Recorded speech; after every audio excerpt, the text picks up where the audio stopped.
Hello and welcome back to the Making Fire podcast. This is a podcast where two longtime besties talk about their favorite TV show, Survivor, and sometimes other TV shows too. Sometimes at Like the same today. time. Yeah. Yeah. We are so happy to be back. We had a little break. Y'all are fake and didn't watch our last episode that came out, but it did take a long time to edit and was late. We So also we also said that we were gonna have pretty consistent uploads during the off season. And we just you know what? I got strep throat. Maddie was traveling and her work is really busy and I just started school again. So the girls needed a little break to get back into life, but we're back and we're better than ever. we are so back. Cannot wait. Yeah, it's so fun to be recording again. It's been literally like what, almost a month? Yeah, because it would have been right before Christmas. Or No. after. Yeah. Anyways. Before we get into this whole episode, let's do a little check-in. Riley, how are you? Well, I'm super Sly Fun. I am today. I'm wearing a 49er shirt because I am a 49ers fan. For those who don't know, in my football era, and the 49ers have played a really well, not really good, but they've played a good season. And they have a really important game coming up this Sunday, and so I was like, you know what? I can't wear this shirt to work because I'm afraid I'm going to get assaulted by Seahawks fans. I live in Washington State. And so, but I was like, you know what? I'll wear it to school because ain't nobody on my campus watch football, so it'll be fine.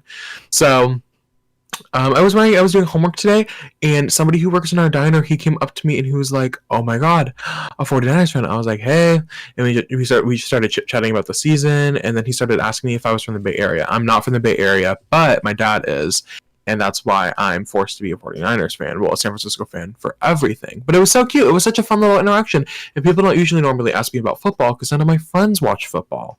So it was fun to chit chat about it with this man who was so excited, and we both shared our excitement, and hopefully the Niners win this weekend. So that's my little fun of the day.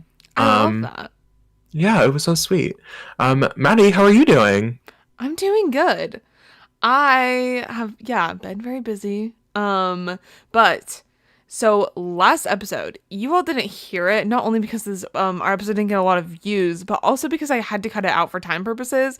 But we did New Year's resolutions, and I didn't like mine anyways, so I have a new one a month Oh, in. okay. Okay. My New Year's resolution is to compliment strangers and just people more.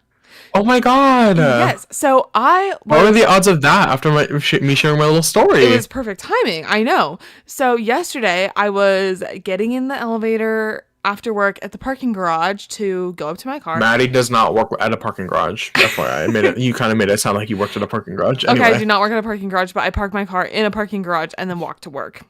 okay.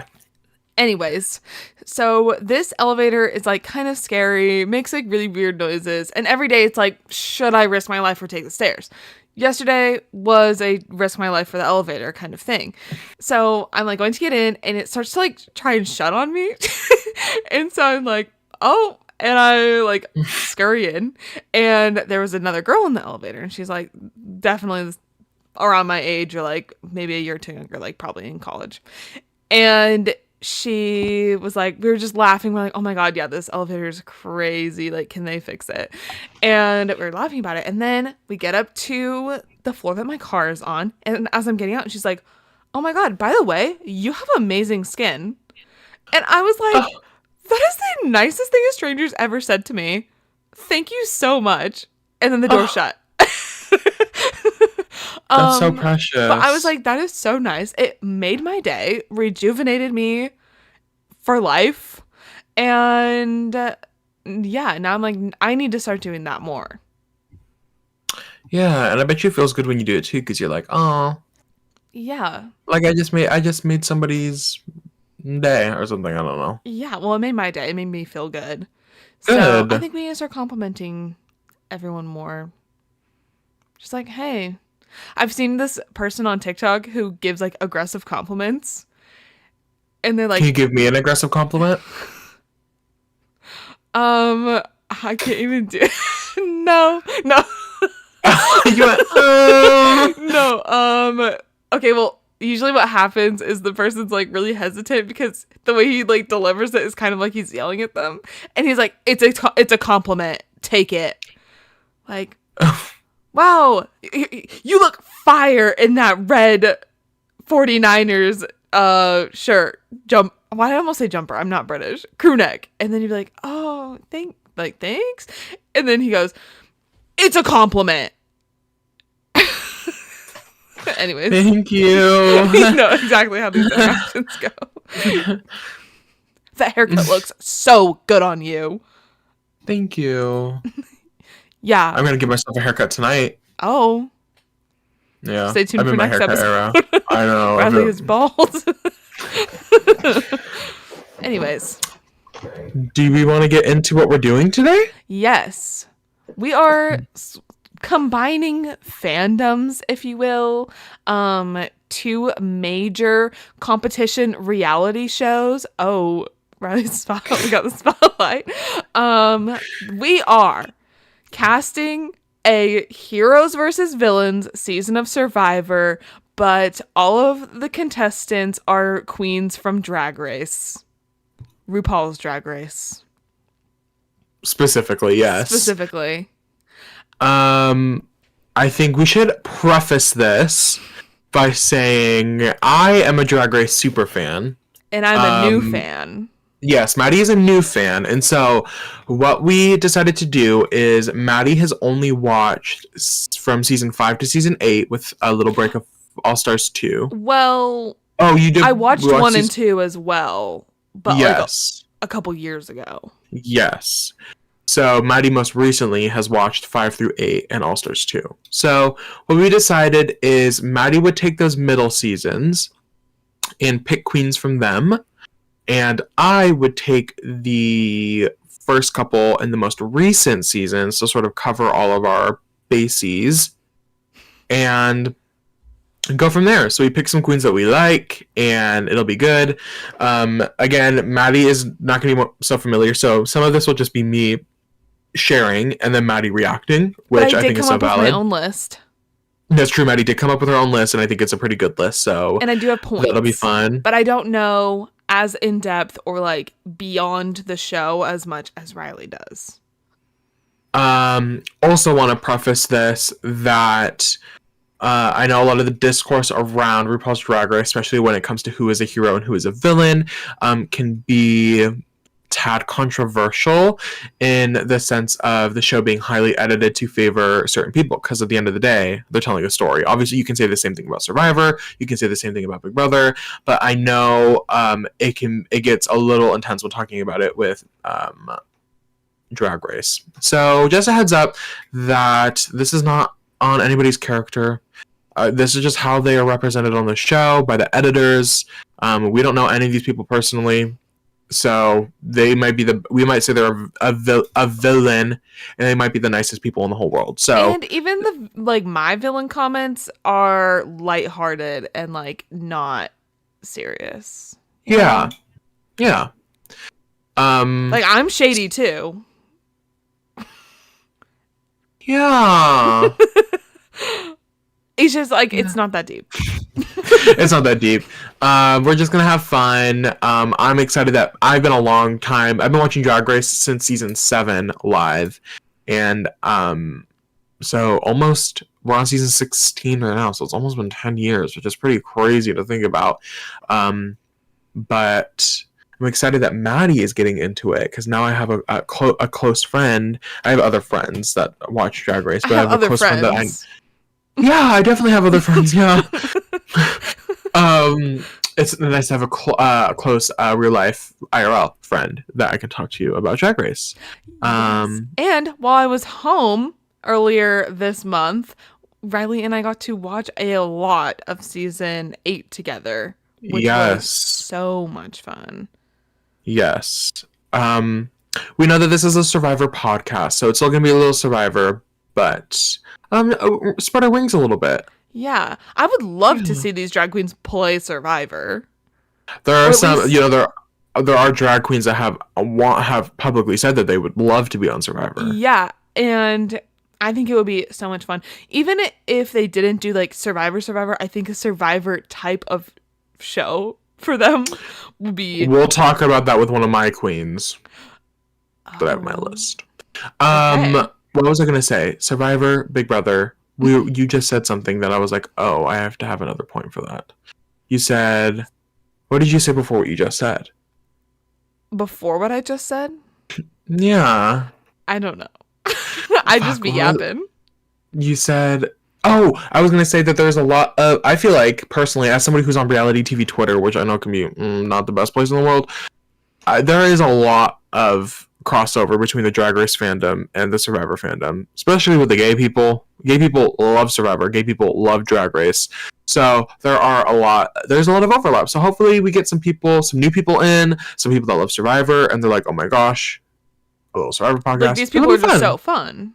Like they're just so fun. Like We are just funny, so fun, pretty, kind-hearted. smart. Well, do we want to cover our heroes or our villains first? Okay, I think villains have more fun. Okay. So let's do heroes first, and then we can say the best for last. Oh, okay. Yeah. I was thinking that. Also, like heroes versus villains. Like we got to start with the heroes. Exactly. Also, Um. I want to preface my list is in no particular order. I just Yeah, mine too. did it. Yeah, well, mine too. Okay. Do you want me to go No. first or you? We can rock paper scissors. Okay. Rock paper scissors, and then shoot, and then go. Rock paper scissors shoot. Oh. You win. You can go first. Okay. My first hero is, oh my god, how do I say her last name? Is Katya Zamalova. Katya Zamolodchikova. Okay. It's Katya. She is a lovable weirdo. She's so silly goofy. She's such a good competitor. I, especially in All Stars 2, was like, I mean, honestly, that's a whole other thing. All the top 3 were very good, but Katya is just like one of my all-time favorites. She is there for a good time, but she's also just, I don't know, she has such her own character that makes it so fun to watch how she does all the challenges. She also literally was Princess Di at one point, and how can you call Princess Di anything but a hero? I don't know. She's just like, at least from what I have seen in my own knowledge, she doesn't seem to be as much as like shady and like trying to like start confrontations. And like she's definitely there in like listening, but she's everyone's friend. I feel like she's nice to everyone. Like, I don't know. A hero. I would agree. I definitely see Katya as a hero. She's been very vulnerable on social media, on the show. If you haven't ever watched it, it used to be on Netflix. I don't know if it is anymore, but Trixie actually released a documentary called Moving Parts. Have you heard of it? Yes. And it's really about Trixie's career post, like, as All Stars 3 is airing, and like her music career is really taking off, and this is like really Trixie hitting her stride and getting up to the fame that she's at today. But there's some really vulnerable moments with Katya on it, as Katya is really struggling with her addiction and substance abuse and going to rehab and all these things. And I feel like Katya's story is just like inherently heroic. Like, I feel like she she fights her demons. Ew, I don't like saying that, but she has her problems and she admits to them. And she, I don't know, she comes out of the other side. I'm not gonna. She very publicly, I think very recently too, especially on her podcast, has commented about her struggle talking about her addiction. So I don't know if that is something we should highlight. But she is a really entertaining person. I agree. The lovable weirdo like archetype is such a good archetype for Drag Race, and it makes you want to root for them. And it's like Katya can't do anything wrong, and especially if you think like she, similar to Jinx from season 5, like it was the force going against Alaska Talks on All Stars 2. So it just makes her more rootable. It makes it more like exciting, fun. You know. I agree. I love her. And such amazing creative looks. I agree. I love her latex look. One of my favorite Katya looks is her little swimmer look that she does on All Stars 2. Yeah. Who's your I first also love, hero? oh my god, her. Oh. Sorry, I was thinking about her season 7. Her Abraham Lincoln look when they have to do the beard. It's so good. Anyway, my first hero, we're going to bring it to season 9 of RuPaul's Drag Race. We are going to be talking about Miss Peppermint, who is the runner-up from that season. Maddie was spoiled on the winner. She hasn't watched it through, but I feel fine spoiling it now that Maddie was the winner, I guess. Peppermint was the runner-up. I would argue if the season... there's just so much more that you don't really know yet, which... anyway, if the Miss Congeniality vote for season 9 had not been rigged, then I feel like... no, I don't think it was rigged. Season 10's I think was rigged. I think that's what the drama was season 10. But I think the miscongeniality of season 9 was not the right miscongeniality. There's a whole thing about that. But I think it could have been Peppermint had she not been like in the top. Peppermint is a great queen. She is really congenial. I really think she seems to be one of the kindest. Of the other queens on Drag Race, people only ever have positive things to say about Peppermint. This is a trans woman who does a ton of trans activism outside of the show, specifically for Black, queer, and trans people. Her and Bob the Drag Queen have a podcast together, the Black Queer Town Hall, or Black, I think that's what it's called. But she's just done a lot of activism work that it really helps the community. And I don't know what other things. She was the first trans woman to ever star on a Broadway show. What show? It's called Head Over Heels. It's a jukebox musical with... Ooh, who's the... I can't remember. You got the beat. You got the beat. Do you know who sings that song in real life? No. I'll look it up while I'm talking. But she's a really nice person. She's a really good... other things just from her season. She's like a lip sync assassin. Really good lip syncer. So this is the queen I was referring to. Oh, it's music from the Go-Go's. That's the musical she was in. Anyway, she was just on The Traitors. So, spoiler alert. Watch it. Do you not want me to spoil it? I don't know. I'm gonna get Peacock maybe this weekend so I can watch it. Okay, then I won't spoil it, but she was on The Traitors. Period. And so she's been on one of these like strategy type shows. Obviously Drag Race is a competition show, but she's been on Traitors. And so is Survivor. And so is Survivor, yes. And so I think it'll reflect well. What was I going to say? Yeah, I think that's it. Do you have any thoughts on what I said about Peppermint? Did she sound heroic to you? So heroic. I cannot wait to watch. Yeah. My apologies. I really won't have much to add when Riley gives his picks. So, it'd be like that. I'll get there someday. Yeah. Okay. Are you ready to move on? I'm ready to move on. Okay, my next hero is Roxy Andrews. So... I'm Roxy Andrews, and I'm here to make it clear. I'm so sorry. No, that is I one know of you the love most me, baby. iconic moments. That's why you brought me here. Yes. Okay. Okay. I am going to specifically reference Roxy in All Stars 2, because she cannot be anything but a hero. Look at her surviving in the bottom every single week, except the first one, which she won. True. Um, Yes, she did. she did. She never gives up. She, in All Stars 2 specifically, knows that she's on the bottom every single time. And I feel like she's just nice to everyone. Like, she can't be anything but grateful that she got saved by the other queens every week. Rolaska Talks may or may not have had anything to do with that. We can get to that later. And some of, Rolaska Talks drama. But yeah, Roxy, I was more of villainy in her original season, but in All Stars 2, I feel like she's so nice and just like happy to be there again, like every week. Yeah. Because she was almost not there every week.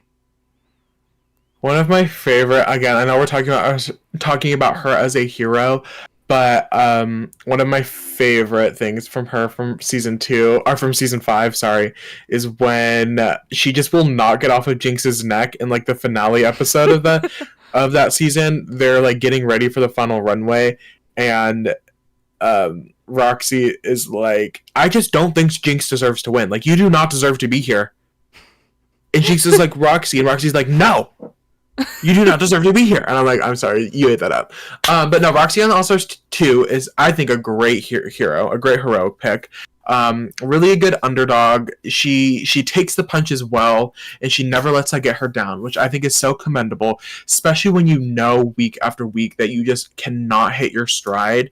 Like, most of them, I mean, I would say like 50% of it, 75% of it is her performance, but there was a good portion where just like luck was not on her side with some of these things, especially near the end. Like, there were some points where I'm like, Roxy probably didn't deserve to be in the bottom, but you're just like at the end of the season, so the point where it's like they have to put somebody there, you know. Mm-hmm. And you know, she did give Alaska the T-shirt on Alaska's back. Yes. So like that, if a hero not, then what? And I feel like she would be really a great person to be on a tribe with. Yeah, she seems like a provider. Like, you know, she's a really good seamstress. Yes. She's been going through and recreating a bunch of Beyonce's Renaissance looks, and I wonder if I can find a picture. She's been doing a really good job. She's a really good seamstress. So I'm like, okay, well, how does that, like, maybe she can just like help like provide things. Oh my god, she could weave the palm fronds. Yes. I feel like she would be on top of making sure that everyone has eaten. I don't know. I don't think she would be... just seems like a kind person. Like, I've just heard good things about her. I don't think she would be great in challenges. But... well, you win some, you lose some. I feel like I could see, honestly, Final 3 from her. Yeah, and you know what? She'd be able to talk her way to the end. One of my favorite out of Drag Race is that there's an audio of her going, "You can't..." What did she say? It's like, "You can't mess with the dolls! You can't mess with the dolls!" I love her so much. Roxy Andrews is a good drag queen. That is a good drag queen. I'm trying to see... Oh, here. This is what I'm talking about. She sewed this pantsuit. Look, do you see it? Oh my god. This is her. You can probably tell, but this is her right here. But look, it's the patterns. Yeah. What gets you is the patterns are so even throughout the whole thing. Yeah, like, it's the exact placement. Incredible. But she's been going through. Sorry, I'm away from my mic. She's been going through and doing all these little things. But great drag queen, good pick. Thank you. Who's your next pick? My next pick is going to be Ongina, who was on season 1 of Drag Race and All Stars 5.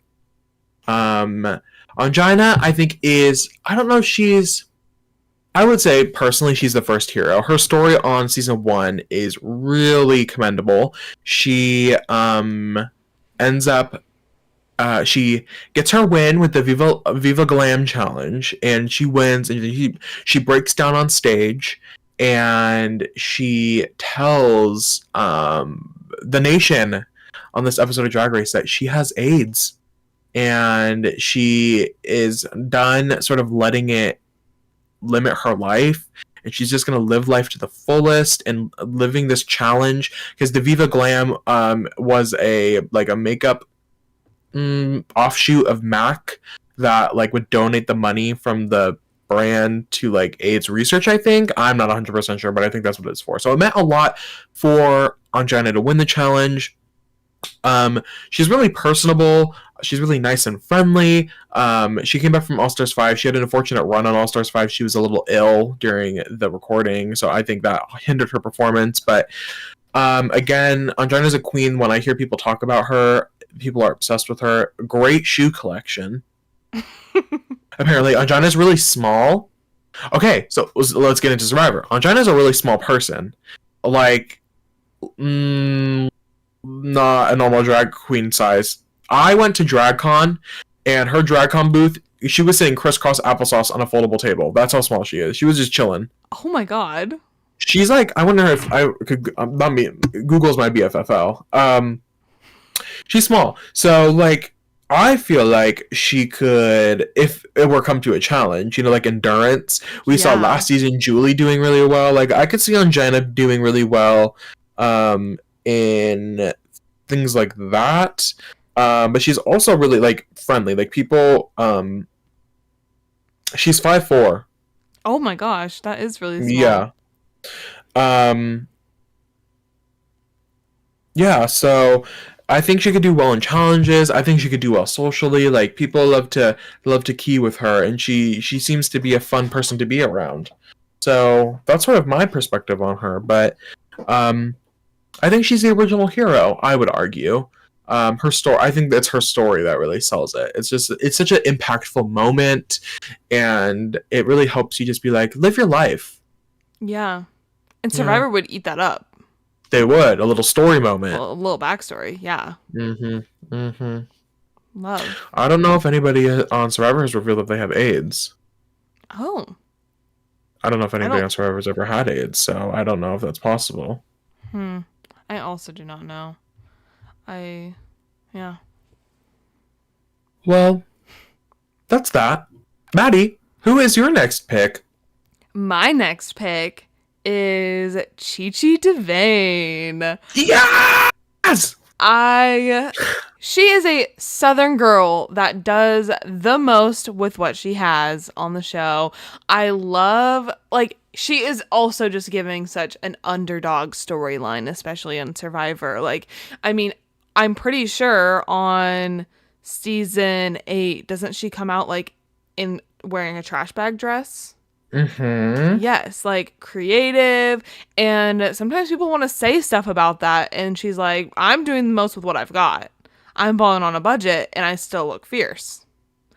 And I feel like that's, like, a lot of where the drama around her comes from, is, like, people just being, like, kind of, personally, I believe, a little disrespectful sometimes about that, because it seems really expensive to be on Drag Race. And that is a whole nother topic. Sorry, a whole other topic, yeah. But one of the contestants, the queen that just got eliminated first on season 16, said that she had to sell her car before she left for Drag Race so she could have money. Oh my god. Exactly. Stuff like that is real. But she's so nice. And, like, I love someone with a little Southern accent, as we've talked about on Survivor.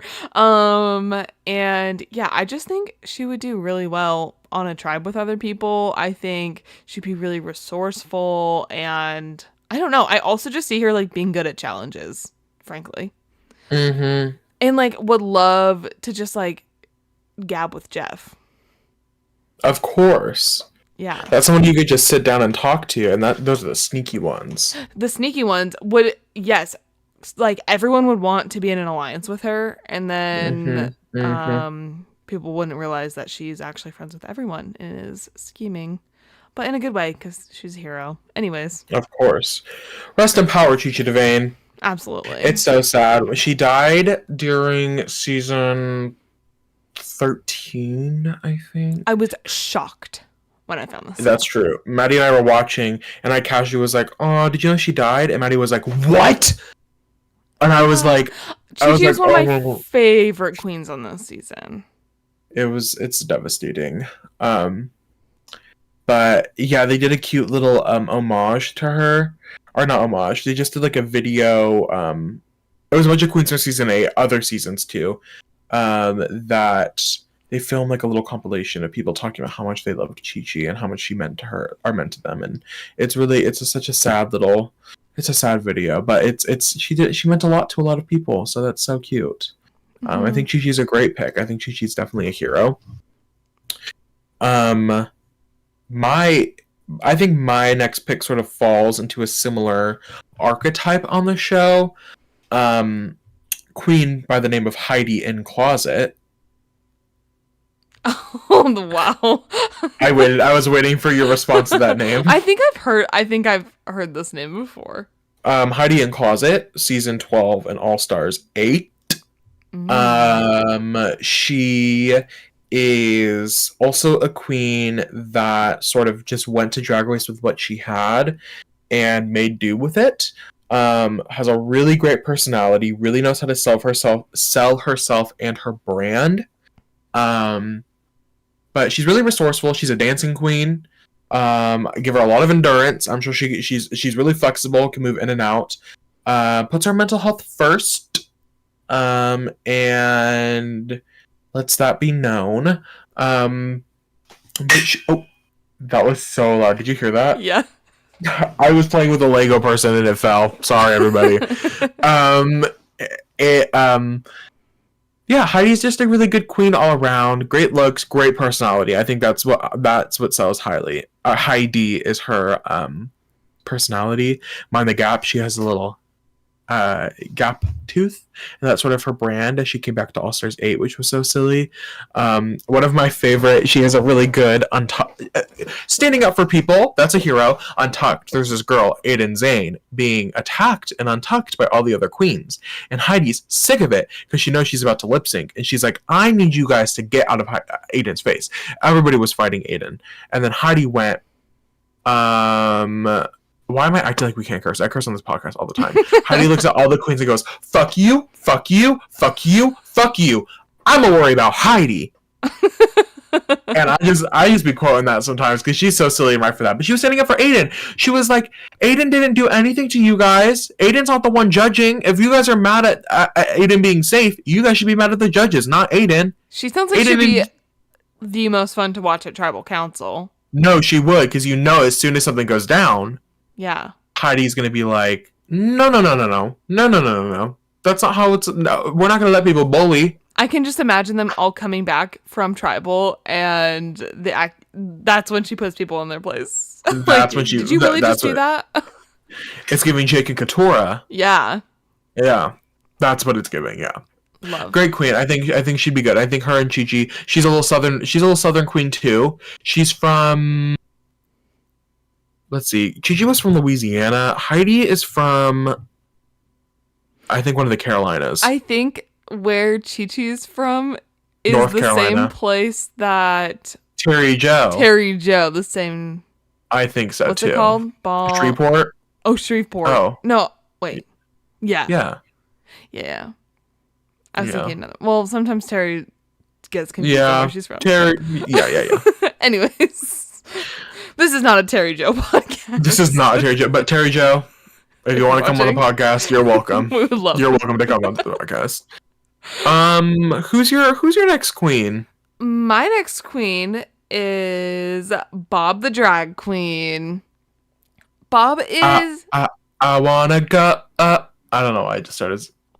Yeah. So anyway, Bob is maybe perceived as not a hero, like right off the bat, because Bob is very cocky and confident, which I don't think is a bad thing. And I don't think Bob does it in a bad way. But Bob the drag queen is so nice and helpful to the other queens, always helping everyone with sewing. I can picture so many different moments on season 8. And Bob is just there, like, oh, maybe like do it this way, because somehow, just like people don't know how to make fire on Survivor, I don't understand how some people go on Drag Race and don't have like basic sewing skills. And Bob was always there to lend a helping hand, especially because he knows he's like good at it and can like, sacrifice a little bit of time for the competition. Yeah. And also Riley can get into it, but big on community engagement and activism, which we love. For those of you wondering, Baba Drag Queen is my favorite drag queen on RuPaul's Drag Race. I think that not think I know. Bob is very engaged politically in their community. She's done a lot of work. She talked about this on season 8. Bob or Monet. If you're watching this, I am part of the Sibling Rivalry Patreon. Bob's talked a lot of stories about her activism work and even getting arrested, which is a story that she tells in season 8 for doing political protest and drag. So done a lot. I brought this up with Peppermint, but Bob and Peppermint both do a ton of work for the Black queer and trans community, and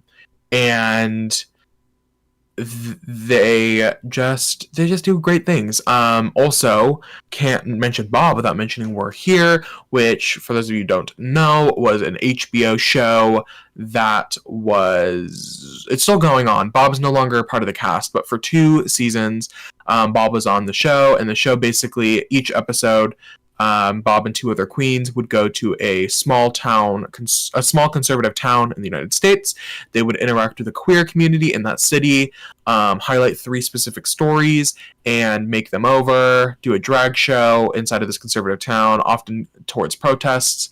I'm just dropping things. I just dropped the coin that I was playing with because my Lego person fell.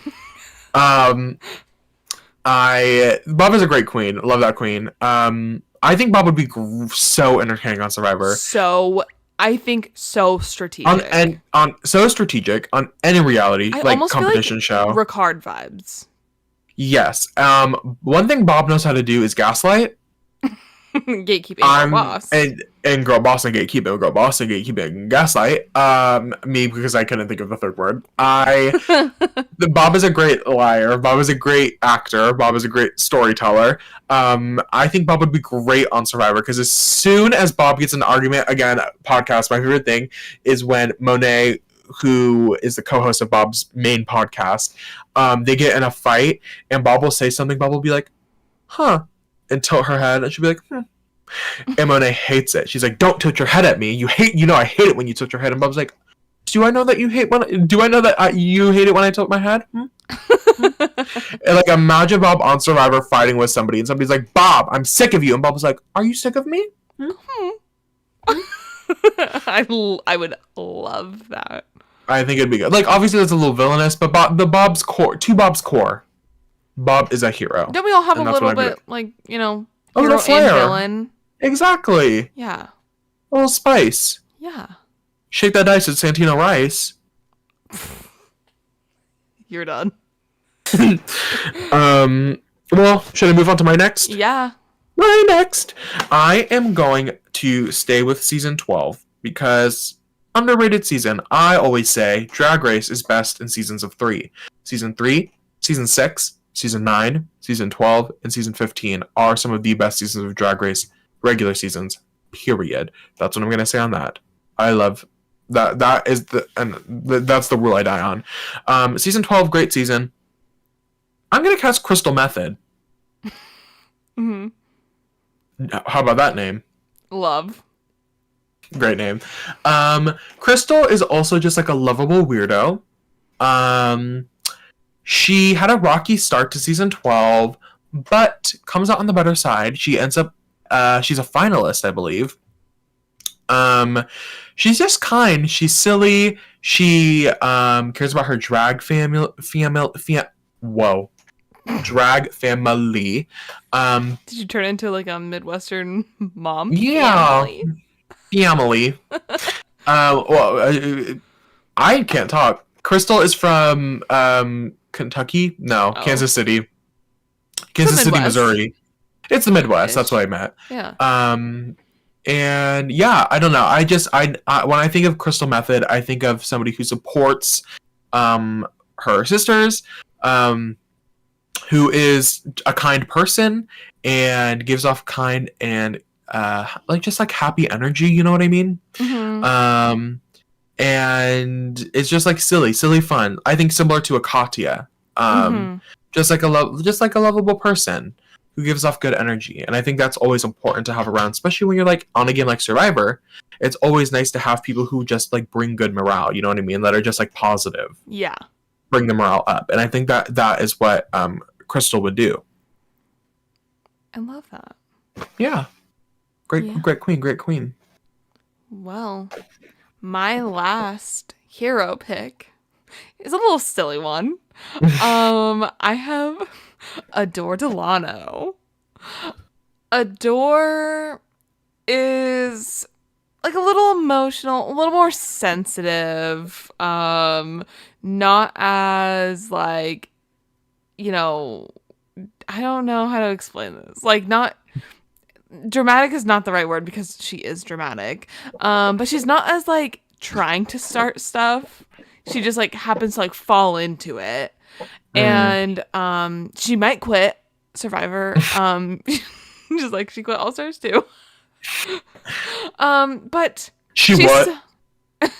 she's so nice, and I feel like just has a really good spirit. I can totally see her as someone on Survivor, and I don't know.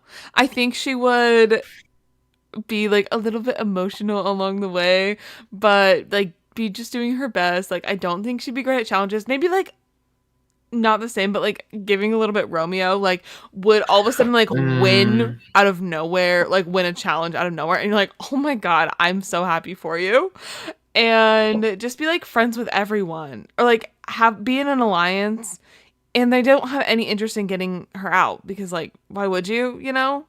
Mm-hmm. But she's like definitely there and like trying to contribute, and she's really fun. But she's not trying to be like super shady or anything, or and if she does, she like doesn't do it well, you know? Mm-hmm. I think Adore, especially on season 6, I think season 6 Adore had a great underdog story. Mm-hmm. A very rootable underdog story. So I even think that season 6 Adore by herself would be a great little hero. And I think All Stars 2, like she has like a sad storyline, right? But it's like oh, you feel for her, you know what I mean? Yeah. Um, Adore is a great, I think, just an easy queen to root for, an easy queen to like. I was thinking like a Carolyn story, because Adore is a year sober. I just saw a year and some weeks. I just saw her on TikTok talking about it. So she's on her sobriety journey, which is great for her, from alcohol and weed, I think. So good for her. She is just like, I feel like on Survivor, she would just be like the calming presence, right? Yeah. Like a chill, like an island person, you know what I mean? Like a chill person to be Like around. one with the water. Exactly. Like party. Yeah. Get a little She's Libra. tan. Get a town. But I think that's a good pick. It's pretty. It's a slay pick if I do say so myself. Yeah. She just makes me laugh. Well, I make you laugh. Like sometimes, yeah. Who's your next pick? Should I wait for the plane to go? Oh. Do you hear a plane? I heard it a little, yeah. Oh, okay. Well, if you can't really hear it, okay. My next pick, we're gonna go to season 10. We are going to do Asia O'Hara. Asia O'Hara, I think, is a great hero. She is known for being helpful to the point of her almost going home because she was too helpful to the other queens. She is somebody who she's a leader. She is often on a lot of the tours these days, a lot of the cast tours. She's often the host, the MC. So she knows how to get the girls together. She knows how to lead the group. She knows how to, which I think is a great valuable thing on Survivor. I could really Like see her being leading like an alliance. exactly, like I could see her being like the leader of the tribe, the leader of the alliance, like getting the girls together. She a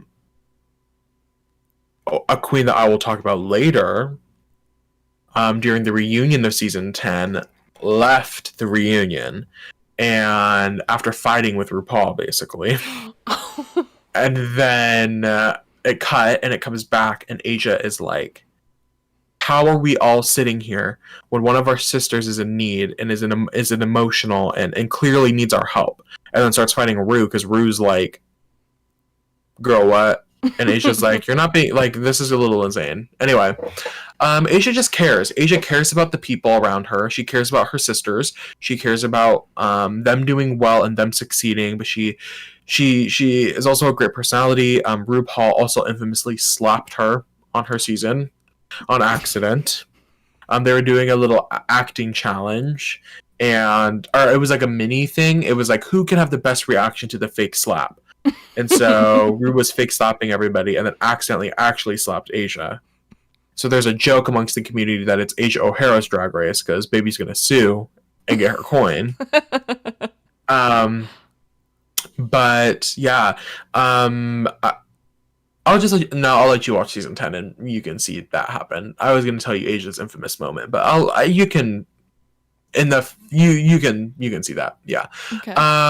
But she's a great queen. I think she really is, and I think she would on Survivor. Like, I could definitely see her being some sort of leader, and actually like being a really good vocal person for her tribe. You know, she'd be the type. I feel like she'd be the kind of girl that's like, we need to, at the merge, she'd be like, we need to stay together. Yeah. Yeah. Slay. I think that's all for the heroes. It is. Now, for the villains, some of my favorite characters. I love a villain. Light work. I didn't realize this was a try not to cringe video. I don't know why I said that, you guys. I don't know why I said that. Okay. My first villain pick is none other than Alyssa Edwards. Alyssa is the Duchess. is one of my favorite queens I've watched on Drag Race so far. I think she's so funny. She plays by her own rules. She does whatever she wants and will do whatever she wants. Famously, or like, at least in my head, because I just watched it not that long ago, in All Stars 2, there was like some sort of an agreement to vote out whoever performed the worst, and then Alyssa just like is like, you know what, no. And just does whatever she wanted.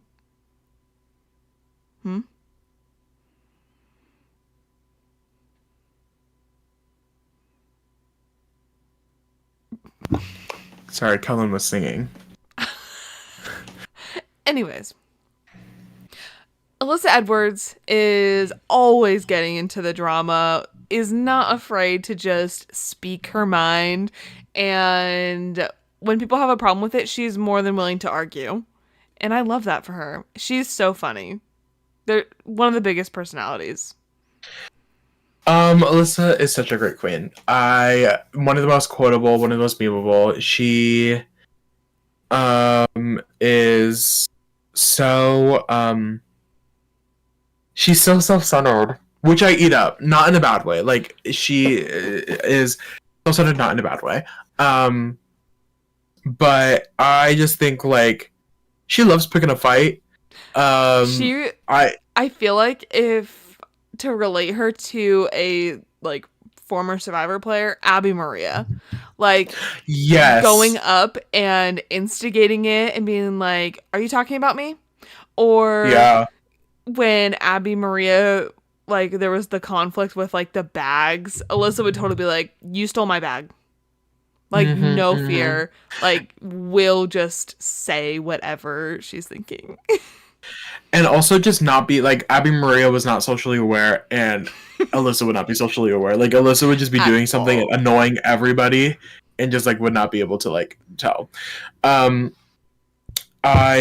love, so Alyssa on season 5, All Stars 2, I would say she's less of a villain on All Stars 2, but season 5, this rivalry between her and Coco, yes. I think, like, the story is inherently, like, I would say Coco is the hero, right? Yeah. And Alyssa's the villain. Alyssa being, between the two of them, the feud being not fulfilling her duties. She won Miss Gay US of A. I think that's what it was. Let me look, because I just looked up on Twitter. Or not on Twitter, on It doesn't say. Oh yeah, Miss Gay. Oh no, Miss Gay America. She was Miss Gay America. Miss Gay America. Wait, what? What does Alyssa sound like? Like a little southern, but I don't Rude. know. I can't do it. I'm not gonna do it. She is she Miss Gay America, and then Coco was the runner up. Coco ends up getting the thing because I just found out. I just read Alyssa lost it because she was not going to her gigs on time. Mm-hmm. Alyssa is infamously late to everything, and she was not showing up how she needed to show up, and got their title revoked. But I think she's a good villain. I think I think she'd be entertaining. She'd be fun to watch. I think it'd be good. When we decided to make our heroes versus villain list, Alyssa was the first villain I thought of. For me. Yeah. Anyways, I'm obsessed. I would love to see her on every season. Who's your first villain pick? Well, who I know as the original hero. I'm gonna bring it back and do the original villain, and I'm gonna do Chanel from season 1 and All Stars 1. Chanel to me is the quintessential reality TV villain. She is like Alyssa, a little bit unaware. She's sort of like a character of herself. The best ones are. The best ones are. She's confident in herself. And she doesn't really think about anybody else. Some Chanel T. She infamously got in, I think last year, maybe the year before, got in some drama because she was allegedly stealing people's money at gigs. No, not money. Allegedly, she stole somebody's. No, okay. So what happened was it was like a brunch, and Chanel was performing, and without the customer's consent, Chanel picked up this woman's purse and took money out of it, and then walked away. Oh my god! So this is alleged. Allegedly, that all happened. That was literally alleged. I'm not even sure. I was not even there. That was alleged that it all happened. Honestly, we should say that because some of these girls don't play. Anyway, you never know which ears are listening. That was all alleged. I don't know if that's true or not. But it is. She's just a good villain. She has a really good monologue that she does. She's fed up on season 1, and she thought she deserved more praise, and she says week after week. I don't know what comes after that. I don't know the words, but basically after she said that's how she starts it, and that's iconic. But she comes after that. She's like, I am doing amazing. I'm doing better than everybody else, and you guys are not praising me enough. And she was like, because of that, I want to go home today because you guys don't love my art as much as you should. She was like, I'm a better drag queen than you guys care to admit. And she did end up going home that episode. But no, she did. Yes, she did end up going home. But she's a good villain in real life, allegedly, as well. Love. That's it. Who's your next villain? My next villain is, I would say, one of the more just famous queens, even in mainstream media. And I think it's really interesting. We do have the duo on here, but on different tribes, which would be so interesting. This villain is Trixie Mattel. Trixie is shady. She likes to start drama, but she's also funny, and I think really personable. And I honestly think she would do really well on Survivor. At least, maybe she'd be one of those where, you think she's going to do really well and then doesn't. But I would love to see her as a villain and then, Katya as a hero. I think the dynamic will be so funny. Also bad dancer, knows how to fight. Though a fighter. Why did you say she was a bad dancer? That is out of pocket. It is what it is. Guys, I told Maddie to say she was a bad dancer. That's why I was making fun of her. I love Trixie. Trixie's a great character. She's really smart, and that's why I think like Baby knows how to brand herself. She knows how to build. She built herself from the ground up. Nobody's doing it like Trixie Mattel. I'm not a I'm not a Trixie stan like that. I think one of my next tattoos is gonna be a Trixie song, everybody. But I'm not like one of the cringy. I really love Trixie's music. I'm not gonna defend myself on this podcast. I don't need to defend myself to any of you. I will do what I want to do. Anyway, Trixie's really smart, but she's really shady, and I think that she is a little villainous for that. I think that I'm getting flashbacks to All Stars 3. Maddie hasn't watched it, but I'm just going to spoil the storyline anyway because I think it's too good not to say, and it doesn't really have a major effect on the season. But one of the queens got eliminated and was really bitter after they got eliminated and thought Trixie was their only friend. So they left Trixie a note that... Oh, fuck, what did it say? It was basically calling out one of the other queens. And the queen that got called out, so Trixie ended up pinning the letter on the wall, and so everybody could read it. Not like because of that, it was just in her workstation, right? You know how they each have their little stations. Yes. Also, wait. Oh, you're frozen. You're frozen. Oh, you're back. Oh, girl, you were sitting like this. You're like, and I thought you were just listening to the story, and I was like, oh. Well, it was fine on my end. So. What was the last thing you heard? No, I heard all of it. Oh. Your face was just frozen. Slay. Okay. So you can continue. Anyway, so they have their workstations. Yeah. Trixie pins it up on the wall, and basically it's shitting on this one queen. And so the one queen comes up and reads it on the wall, and is like, Trixie, why do you have this up? And Trixie's like, well, my friend left it for me. And the queen's like, but this is like telling me that my drug is terrible and that you hate me. And Trixie was like, I don't know why it's that big of an issue. So I just think Trixie is villainous. Like, and you know what? If you're that rich, Trixie Mattel, you're inherently a villain. Down with capitalism and consumerism. Period.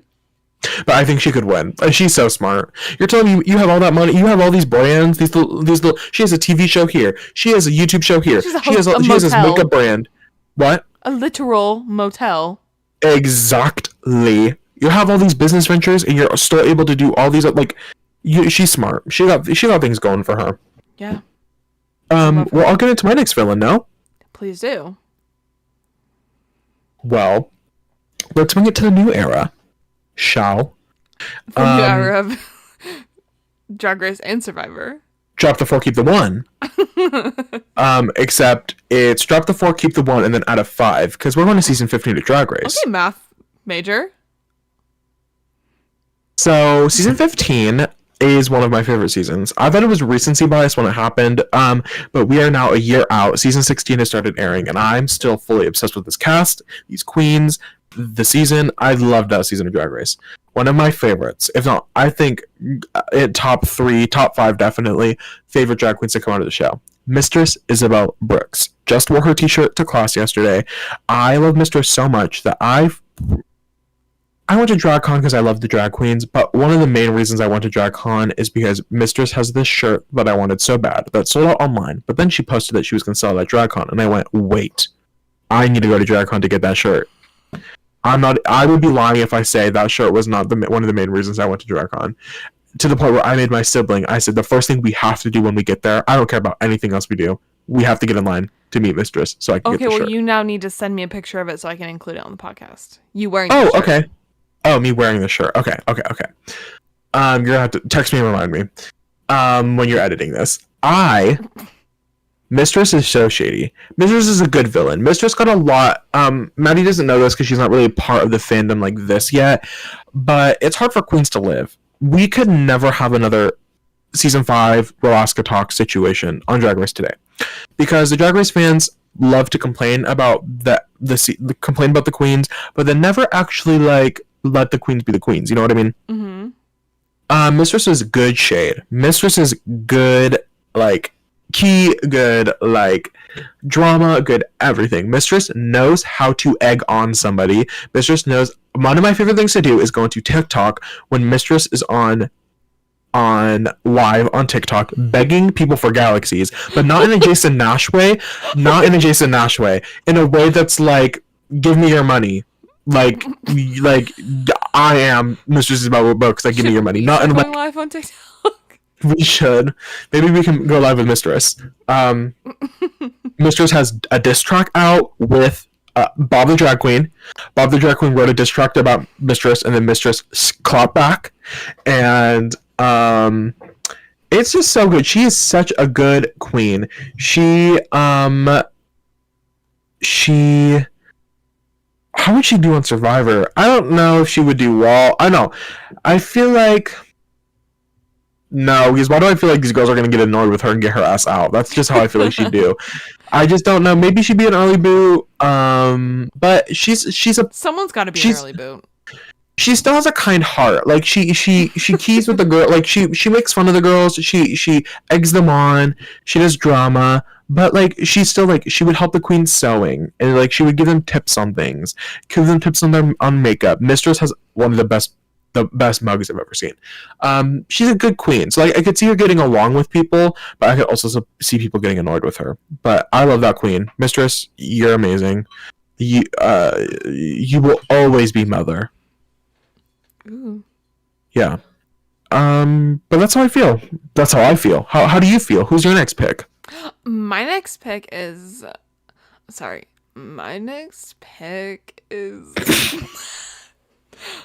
Alaska. My next pick. My next pick is Alaska. Everything has to like go low and then high. Lets the drama get to her head and encourages it. Loves to speak her truth, sometimes a little harsh. I feel like Alaska just like does what she needs to win and doesn't like care about anyone else and their feelings. And like going back to the Alaska Talks thing, like definitely had a moment at the end of All Stars 2 where she was just like, I hate that people like are so obsessed with the Alaska Talks thing and like and even though like it was happening, like that little alliance was almost 1000% a thing, and yeah, just like couldn't shake it and like gets really worked up about things. And I think that would be really entertaining on Survivor. To like have her get called out for being shady or like doing things that are, I don't want to, like, unethical is not the right word. But like doing things that like generally you shouldn't do or like aren't the nicest, and then getting called out on it and then like doubling down but also like having a breakdown about it would be really funny. And like I can just imagine how being in an alliance with Alaska would be like kind of traumatic, I feel like. And I can just imagine how intense tribals would be. I think she would be so fun to watch. I agree. I love Alaska is such an entertaining person. Alaska, my favorite thing about Alaska is that she is a Drag Race super fan through and through. One thing Alaska is going to do is reference the TV show, and she's just going to eat it up. Jake? What? Jake? Yeah. Literally. I could see her yeah, I could see her panicking or like getting paranoid. Jeff would love to mess with her. One of my favorite things about Alaska that I got to show Maddie a couple of weeks ago is the live reaction video to Jinx winning. Yes. And Alaska freaking out and sliding down. She's like, no!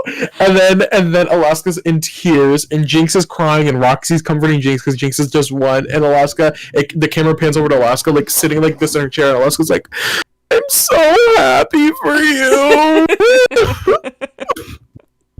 It's so good. It's so good.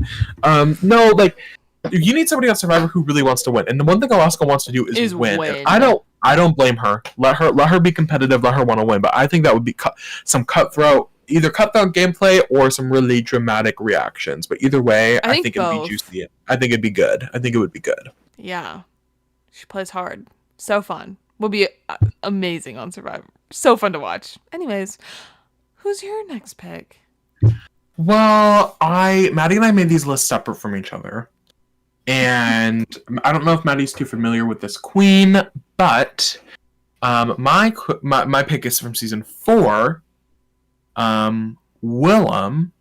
I am familiar.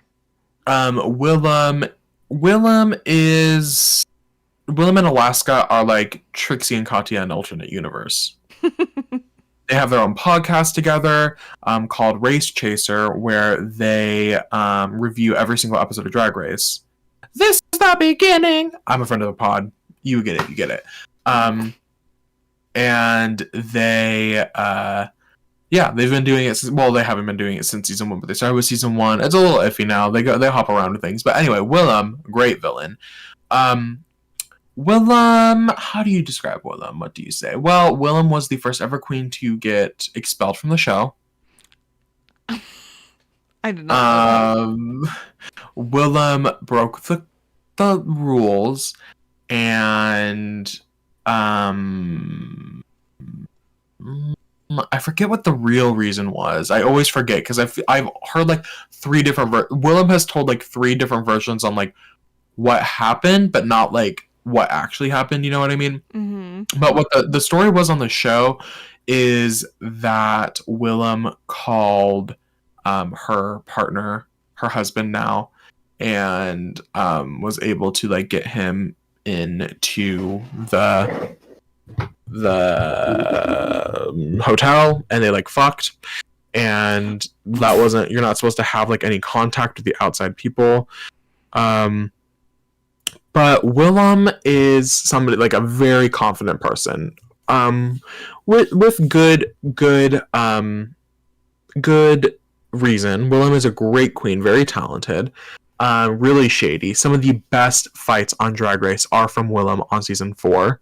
Willem doesn't necessarily win all the fights, but most of the time the fights are happening because people are annoyed at Willem.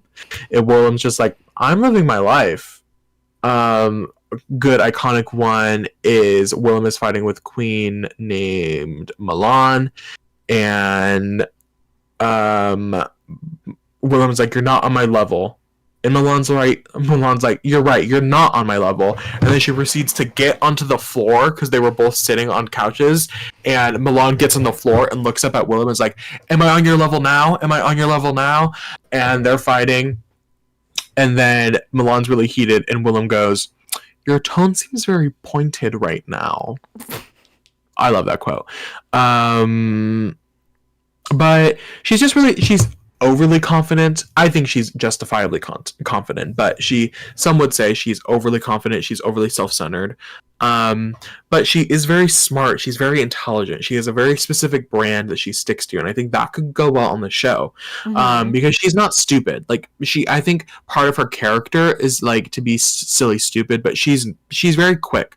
She's very quick-minded. She doesn't give a fuck. She has called out RuPaul. She's called out World of Wonder. She's called out MTV. She's called out every single queen you could possibly think of. Like, she does not let shit slide. If something is wrong, but that's the thing, is that's why she's a little heroic too, and that's why I feel like she could do well. Is yes, she has villainous tendencies, but if she sees an injustice, if she sees something wrong, she will call it out. She infamously, on the set of season 4, all the queens were getting mistreated, and Willem would stand up for the queens and say, "You cannot treat us like this. Just because we're contestants does not mean we're not people, and you can't treat us like this." And Willem will call shit out the way that it needs to be called out, which I think is great.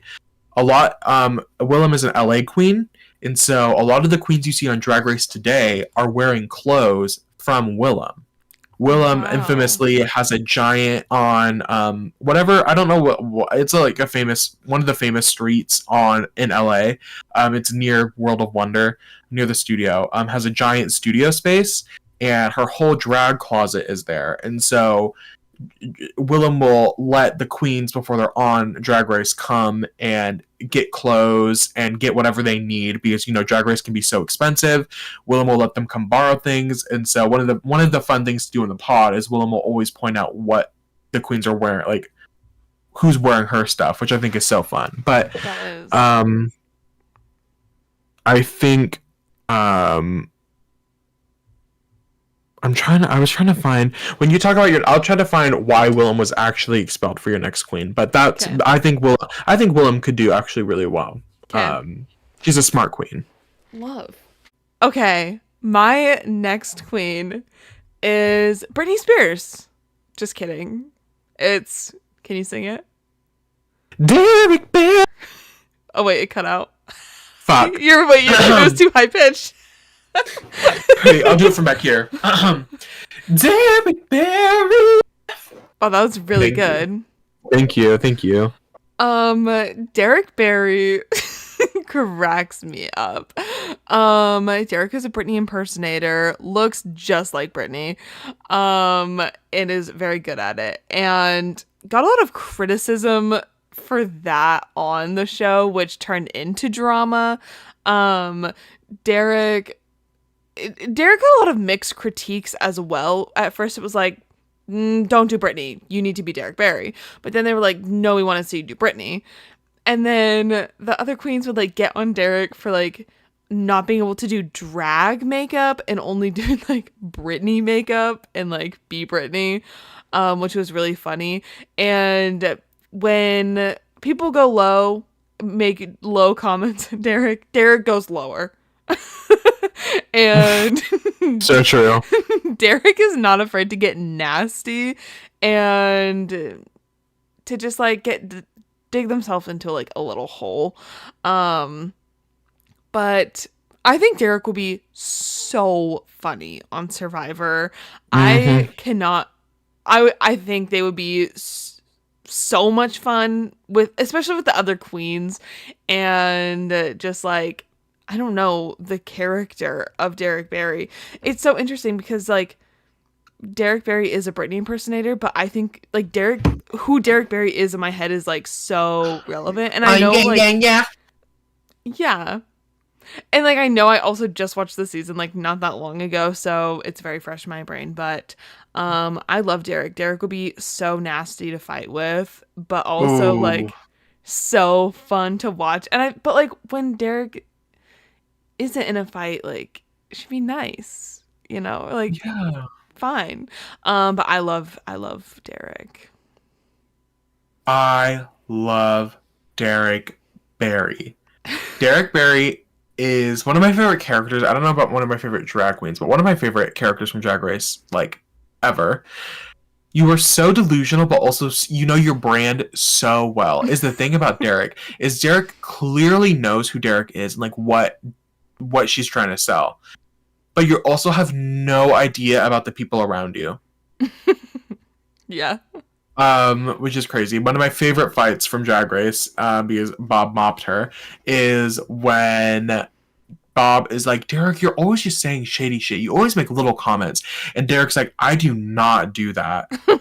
And Bob's like, you do it. You're going to do it in 5 minutes. Everybody watch. Derek's going to do it in 5 minutes. And then it cuts. And then this is the beginning of the episode where they just get back and they're debriefing what happened from the lip sync, whatever. And then they're de-dragging, and it's the compilation of them de-dragging.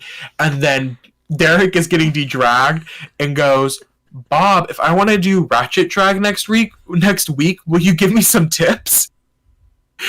And Bob goes, if you want to do memorable drag next week, I can give you some tips. And then Derek's like, oh, so all I need to do is not wear a wig and put some paint on my head and I'll be memorable? And Bob looks around at the room and goes, did I not just say that Derek would say some shit 5 minutes later? And look at what and then Derek goes, and I did. And I did. Yes. Like, what? It's so good and it's so crazy. Derek is out of pocket all the time. There was no need to say that. That was crazy out of nowhere. Out of nowhere. but it's so good. Derek is great TV. I was just gonna Amazing say, TV. amazing television, Amazing reality. television. Yeah. And the good thing is Derek does not give a fuck. Derek will say what No. she's gonna say. Um, to loop back to Willem, I just did some research while you were talking. Basically, so the conjugal visit, which I just told you about, was what the producers made Willem say at the finale of season 4. But basically, Willem throughout the whole season was breaking rules and was just like it was basically her being her pushing back against production for the thing that I said during the thing is that oftentimes production was treating the queens really badly, so Willem was standing up for the queens and they saw that as like problematic. And so a lot of the things Willem did were not crazy. There were some things like Willem said on episode 4, I had my hairdresser come and blow my hair out. Outside contact was forbidden, but I used the payphone in the lobby. And she said a few girls had phones because we went to the mall across the street a lot. Not technically allowed, but one of our handlers was cool, and our other nighttime PA sold us weed because he grew. I don't know. I didn't read that whole thing before I read it out loud to you right now, and I was like halfway through. I was like, wait, let's just see where this goes. Anyway, so that's the tea with Willem. Basically just broke a bunch of little rules that like ended up because problematic. Anyway, but Willem and Derek Barry, let me tell you, they were doing I think it was for Billboard, the music chart. They were doing like a Pride Month interview, and it was a bunch of queens from Drag Race, and they were talking about like important queer moments. And the interview asks Derek, the interview's like how do you feel about Stonewall? You familiar with Stonewall the riot? Yeah. And so Derek is like, it's a really monumental event in queer history. Like a ton of people died for our rights. And Willem cuts Derek off, and Willem goes, "Nobody died." And Derek goes, "No, nobody died." And Willem's like, "Nobody died at Stonewall." And Derek's like, "Oh," and it's so good because Derek is like, "No, nobody died," and Willem's like, "No, nobody died." So there's like a clip of Derek's sound going, people, they died for our rights. Anyway, it's a good their little relationship. So it'd be interesting to see their beef. But Derek is Derek would be so good on Survivor. It would be chef's kiss. It would be so good. Is it my turn? It is your turn. Okay. I'm going to go back to season 10. We were there with Asia O'Hara. Now we're back at season 10 with a good character. I think an underrated queen. We're going to talk about the Vixen. The Vixen from Chicago. Now, I am going to say this. Vixen, if you're watching this, I am a Vixen defender. I think the Vixen, okay, I don't want to do a whole dissertation here, but a lot of the queens of color on Drag Race are oftentimes the victims of villain edits when all they were doing was just being themselves, or they weren't doing anything problematic. They're just sort of edited this way, right? I think the Vixen is the biggest example of this. But I will also say, I say that she's the biggest example because I feel like a lot of the arguments and things she was in were overproduced in a way that were not natural. But I do think that the Vixen was a villain, and I think her entrance line says it the best. Miss Ma'am walks in to Drag Race and says, "I'm just here to fight." I wish people would go on to Survivor saying that. So, like, all that preface, I will support the Vixen. I don't know, she may have done something problematic. I actually am not 100% sure on that, so I might redact that statement. Post-Drag Race, she might have done something. Something happened where she lost a lot of fans, but I can't remember what she said. And so now I feel like I'm remembering that she said something maybe a tad problematic about other people. So maybe I'm not a 100% Vixen supporter. I'm a 100% Vixen supporter on the TV show. How about that? Mm-hmm. She has some pretty iconic fights. One of my favorite quotes, I have so many favorite quotes at this point. My favorite is she's fighting with another queen, and the queen's trying to get out of the fight. And the queen's like, "I'm going to go smoke. I'm going to go smoke." And the Vixen screams at the top of her lungs. She goes, "Go have your cigarette, bitch, because we're done." It's so good. Like, it's so good. Great fight. I love the Vixen. I think the Vixen is an underrated queen all around. Vixen is a great lip syncer. I think Vixen has some great looks that are often underappreciated by the fandom. Um, and what was the other thing I was going to say? Oh, one of my favorite little songs Vixen has a verse on by Shea Coulee from season 9 wrote a song after a season called Cocky, and the Vixen pre-season 9 was featured on it.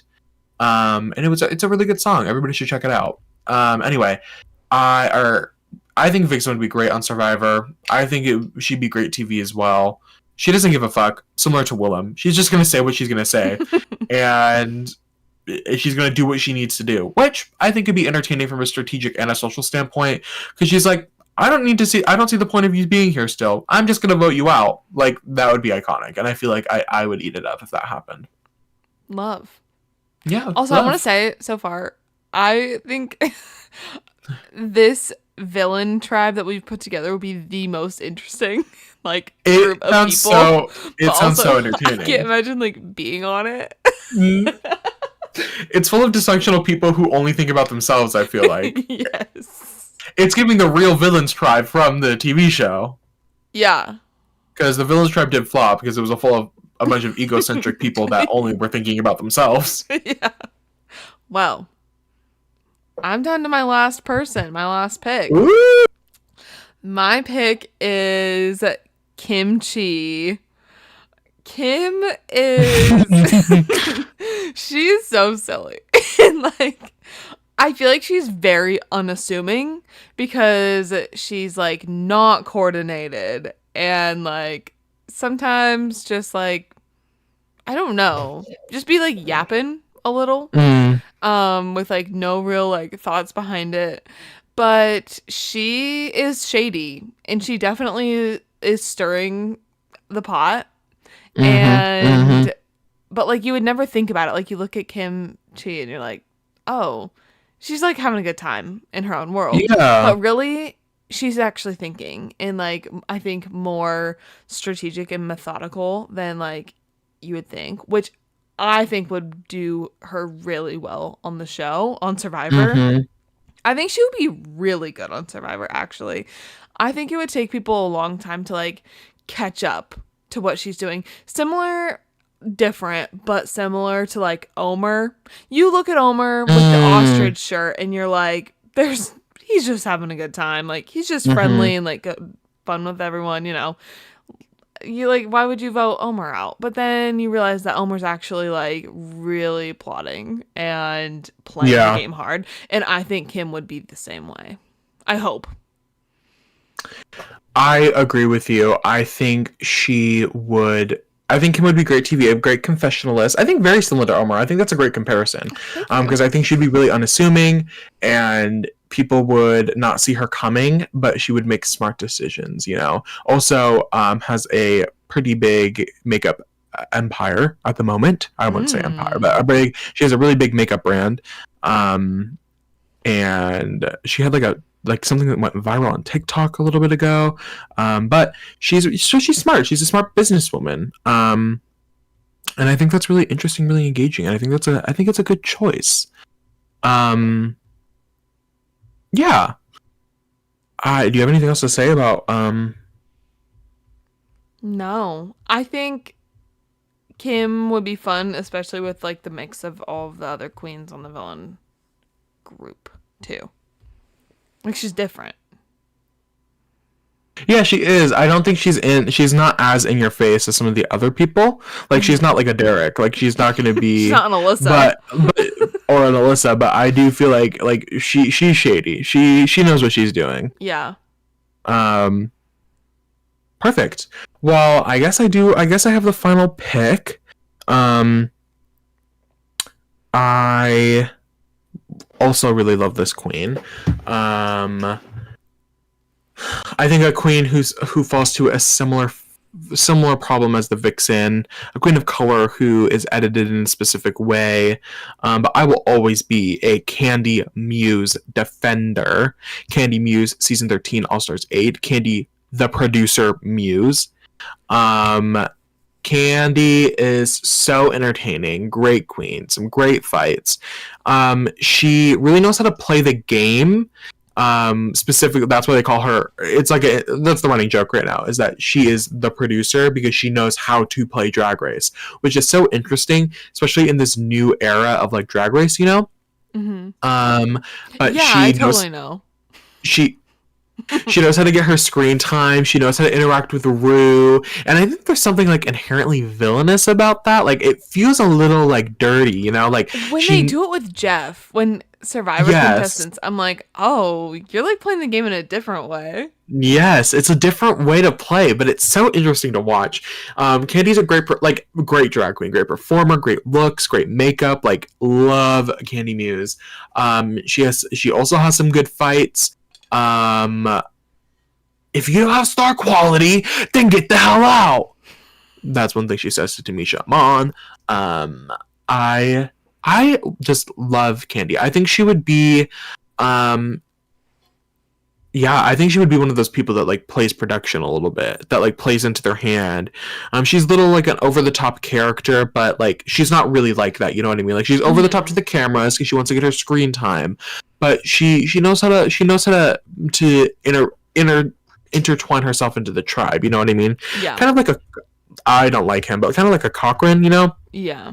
Cochrane to the confessionals, great confessionalist. Like he's doing what he needs to do, but sort of chiller. I would say she's kind of like a Cochrane. Knows how to perform to the camera. But I think she'd be able to like make some good moves. Like do what she needs to do. And I feel confident about that. Sorry, I was making a list. Why is it? I accidentally deleted my list of everything. Oh no, I didn't. Oh well. Well, that was it. That's our 20 total queens.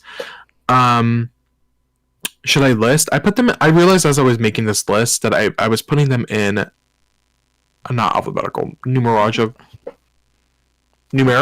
in seasons. Yeah. Do we want me to read them in like that? Yeah. Sure. Okay.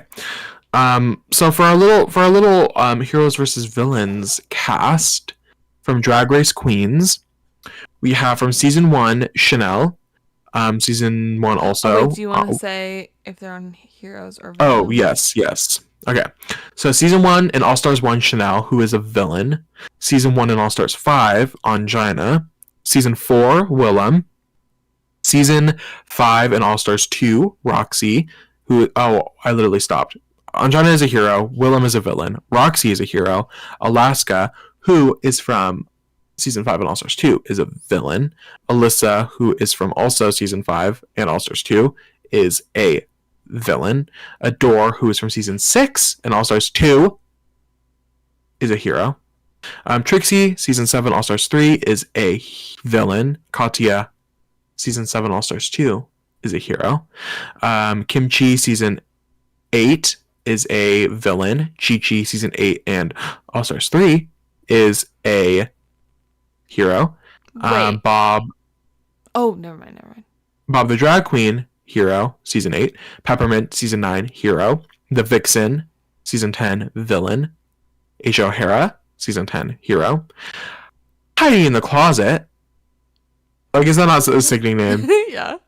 Heidi in the Closet from season 12 and All Stars 8 is a hero. Crystal Method from season 12. Wait, yeah, it doesn't matter. Season 12 is a hero. Candy Muse from season 13 and All Stars 8 is a villain. And Mistress Isabel Brooks from season 15 is a villain. Love. So that's our little cast. I would watch this season. I would watch the season 2. It's going to be good TV. The heroes, yeah. Like all of them, like the heroes have a little bit of villain in them. The villains have a little bit of hero in them. I think it would be really engaging, really fun, really engaging, really fun. I do too. Make it happen, Jeff. No, make it happen, Jeff. And get drag queens. This is my thing with Peppermint being on the Traitors, is I'm like, okay, drag queens are great TV everywhere. Get them on. Oh my god. Get them on Big Brother. Get them on Survivor. Get them on the Traitors. Get them on other reality shows, people. Yeah.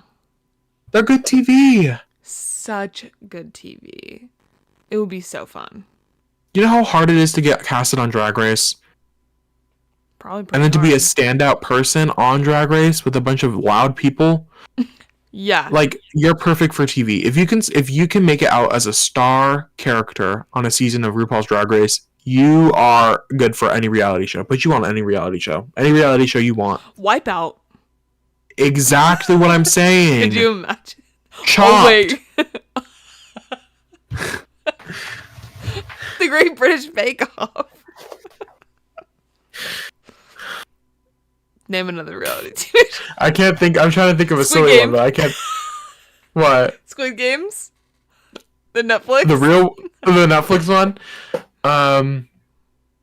What's another silly reality show? I can't remember. I can't think of any. Amazing Race? Guys, drivers, dive-ins, and dives.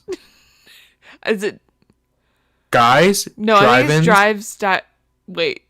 Drive-ins, divers, wait, dives. Fuck. Guys, drive-ins? Is it not drive-ins? Drive-in? Drive-ins, like a drive-in, like... I thought you were... Diners, drive-ins, and dives. That's... Guys, diners, drive-ins, and dives. 37 seasons, people. No. Oh, okay, now I'm understood. Oh my god. What did you think I was saying? Oh my god, he's been to Seattle. This is a fake picture. Why did I think that was real when I clicked on it? Oh my god, he's been to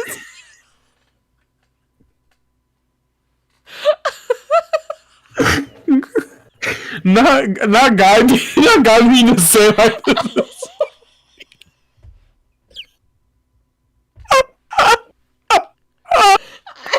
crying. Sending you this picture so you can. Oh Lord! Oh my god. That was too much for me. Anyways, I think that wraps it up. Yeah, we're about done here, folks. Well, thank you for watching another episode of the Making Fire podcast. Hopefully you enjoyed this little crossover episode. We have lots more fun little episodes like this planned until the season 46 premiere. In February 26th, I believe. I think so. We have to talk about that after. We'll talk about that after. Anyway. Okay. Anyways. It's February 28th, sorry. Oh, 28th. I was like... 26th is a Monday. Well, I was like, it's either the day before or after my birthday. So you better wish me a happy birthday, everyone watching this on the 27th. Anyways. Thank you for watching. Be sure to like and subscribe. Leave us a little nice comment. And follow us on Instagram, Twitter, and TikTok at Making Fire Pod. And we'll get back to posting clips and things like that now that we are back in the swing of things. So can't wait to see you next week for another episode. I can't wait to see how this turns out. Bye. And cringe.